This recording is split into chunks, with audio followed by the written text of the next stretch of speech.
एक दिव्यांग राजा की पेंटिंग जिंदगी में उम्मीद का साथ मत छोड़ना। यह कहानी एक दिव्यांग राजा की है जिसके राज्य में कोई भी परेशानी या समस्या नहीं थी। सभी लोग उस राजा से बहुत खुश थे और ऊपर वाले से धन्यवाद करते थे कि इतने अच्छे राजा को उनके जिंदगी में भेजे है। वह राजा दिव्यांग था, उसकी एक आंख नहीं थी और एक पैर नहीं था, लेकिन फिर भी राजा को इस बात का कोई मलाल नहीं था। एक दिन राजा अपने महल के गलियारे में घूमते हुए अपने पूर्वजों की लगी तस्वीर को देख रहा था और सोच रहा था कि मेरे पिताजी इतने शूरवीर थे, उनके पिताजी इतने शूरवीर थे, हमें इतने शूरवीर खानदान में जन्म लेने का मौका मिला, यह ऊपर वाले का धन्यवाद है। राजा ने सभी चित्र को देखते हुए आखिरी चित्र तक पहुंचा और फिर उस खाली जगह को देखा तो वह चिंता में पड़ास गया, क्योंकि उसे मालूम था कि अब यहां जो तस्वीर लगेगी वह उसी की लगेगी। लेकिन राजा को इस बात की चिंता नहीं थी कि वह मर जाएगा। चिंता इस बात की थी कि वहां जो पेंटिंग लगेगी वो कैसी लगेगी। राजा का एक आंख और एक पैर ना होने की वजह से वह चिंता में पड़ी रह गया और सोचने लगा कि इस गलियारे में इतने शानदार पेंटिंग लगी है, लेकिन मेरी एक आंख और एक पैर ना होने की वजह से मेरी ही तस्वीर सबसे खराब लगेगी और सबसे भद्दी दिखेगी। राजा ने सोचा कि मेरे मरने के बाद पता नहीं कैसी पेंटिंग बनेगी, और क्यों ना मैं अपने जीते जी ही एक शानदार पेंटिंग बनवाऊं ताकि मुझे यह सुकून मिल जाए कि मेरी यहां अच्छी पेंटिंग लगेगी।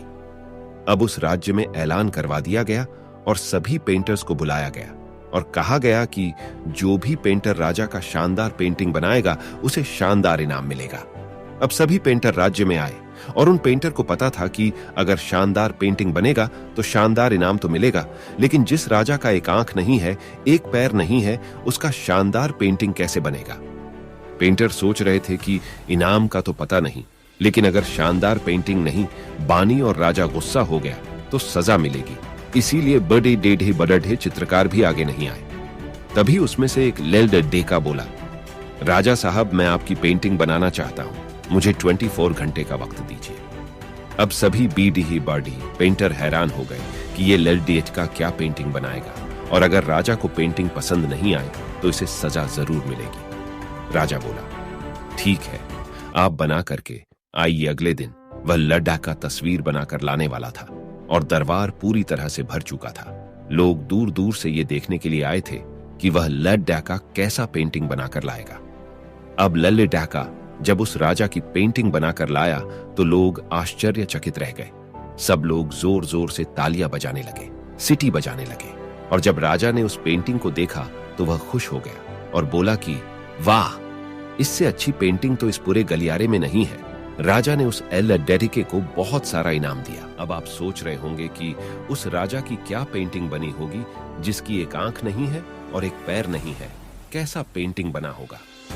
उस तस्वीर में लल्लेडाके ने उस राजा को एक घोड़े पर सवार किया था। एक साइड से उस राजा का एक पैर दिख रहा था और राजा तीरंदाजी करते हुए निशाना लगा रहा था, और निशाना लगाते वक्त एक आंख बंद हो जाती है, और उस लल्लेडाके ने उस राजा की वही आंख बंद की थी जो राजा के पास नहीं थी। इस तरह से उस लल्लेडाके ने राजा को निशाना लगते हुए घोड़े के ऊपर सवार दिखाया, जिससे एक आंख बंद और एक ही पैर दिखाया, और इतना शानदार पेंटिंग बनाया था कि वह अब तक की सबसे सर्वश्रेष्ठ पेंटिंग थी। उस एल डेके के सामने भी चुनौती थी, संकट था, लेकिन उसने सकारात्मक का साथ नहीं छोड़ा। जिंदगी में आप जिस भी मुकाम पर हो, जिस भी संकट में फंस जाए, जिस भी स्थिति में हो, अगर आपने सकारात्मक का साथ कभी नहीं छोड़ा तो यकीन मानिए आप उस संकट से बाहर निकल आएंगे। जिंदगी में उम्मीद का साथ मत छोड़िए, क्योंकि जिसने उम्मीद का साथ छोड़ डाच दिया तो फिर जिंदगी उसका साथ छोड़ डाच देती है।